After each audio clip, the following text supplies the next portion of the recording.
1,60,00,000 जतिको काम गरिँदो रहेछ नि त। ल है सबैजना साथीहरूलाई स्वागत छ है त अर्को नयाँ भिडियोमा। यति बेला कोरियामा चाहिँ फुलफुलेर ढकमक्क भइराखेको छ अनि सबैजना साथीहरूले चाहिँ त्यो ढकमक्क फुलेको फुलसँगै रमाउँदै फोटो भिडियोहरू हालिराख्नु भएको छ। तर म आज तपाईँहरूलाई भने अलि डिफ्रेन्ट खालको भिडियो देखाउँछु है त। आज चाहिँ म तपाईँहरूलाई कोरियामा मैले आएर कस्तो खालको काम गरिरहेको छु अनि कोरियाको काम चाहिँ कस्तो हुन्छ भनेर देखाउँछु है त। म चाहिँ कोरियाको यो पेपर कम्पनीमा काम गरिरहेको छु, तर यो पेपर चाहिँ अन्य पेपरहरूभन्दा अलि डिफ्रेन्ट खालको पेपर छ है त। प्रायः यो पेपर चाहिँ फलफुलमा युज हुन्छ। फलफुलमा कस्तो हुन्छ भने फलफुलले जब फुल खेलिसकेर दाना लाग्छ नि, दाना लाग्न बित्तिकै चाहिँ यो पेपर लगेर फलमा बाँध्ने गर्दछ। अनि फलमा बाँधिसके पछाडि जब फल पाक्ने बेला हुँदैन तबसम्म यो पेपर चाहिँ बाँधिराख्ने गर्छ है त। जतिवटा दाना लागेको छ त्यतिवटामा चाहिँ यो पेपर बाँध्नुपर्ने भएकोले एउटा बोटमा कतिवटा फल फलेको छ अथवा एउटा बोटले कति उत्पादन गर्छ भनेर चाहिँ चिचुला लाग्दै नै थाहा हुँदो रहेछ है त। मैले यो प्रविधि चाहिँ नेपालमा देखेको त के सुनेको पनि थिएन, फर्स्ट टाइम यहाँ आएर देखेको हो। सुरुमा देख्दा चाहिँ अचम्म लागे पनि अहिले चाहिँ बानी भएको अनि काम पनि यसैमा गर्नुपर्ने भएकोले अहिले चाहिँ त्यस्तो धेरै वास्ता लाग्दैन, सामान्य नै लाग्छ है त। अनि हामीले यो पेपर झट्ट हेर्दै एउटा जस्तो मात्र देखिए पनि यो पेपरको भित्र चाहिँ 3वटा पन्नाहरू हुन्छ।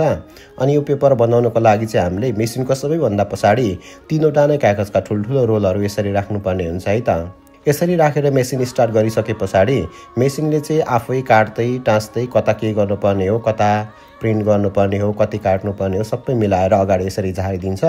अनि हामीले गर्नुपर्ने काम भनेको चाहिँ यसलाई पक्रिने, यसो राम्रो आएको छ कि छैन हेर्ने, त्यस पछाडि रबरले बाँधेर चाहिँ बाक्सामा फोजाङ गर्ने, फोजाङ गरिसके पछाडि चाहिँ हामीले पारेतुमा राख्नुपर्ने हो। झट्ट हेर्दा चाहिँ कामहरू सजिलो नै देखिन्छ है त।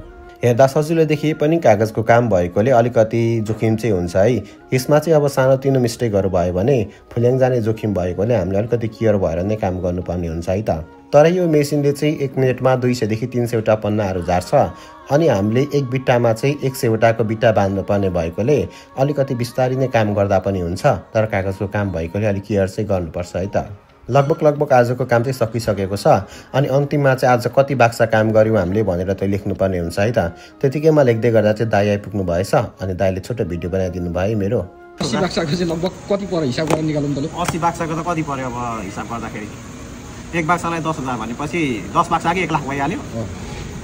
80 बाक्साको त कति 8 लाख, दिनको 8 लाख नेपाली, दिनको 8 लाख भनेपछि त हामीले लगभग 20 दिन काम गर्छौँ। 20 दिन काम गर्दा त कति भनेको लगभग 1,60,00,000 जतिको काम गरिँदो रहेछ नि त। अनि हामीले 20 दिन काममा चाहिँ कति पाउँछौँ? 20 दिनमा भनेको त कति पाउँछ भने 2 लाख त हो नि होइन? अब 2 लाख दिनु के ठुलो कुरो रहेछ र यार।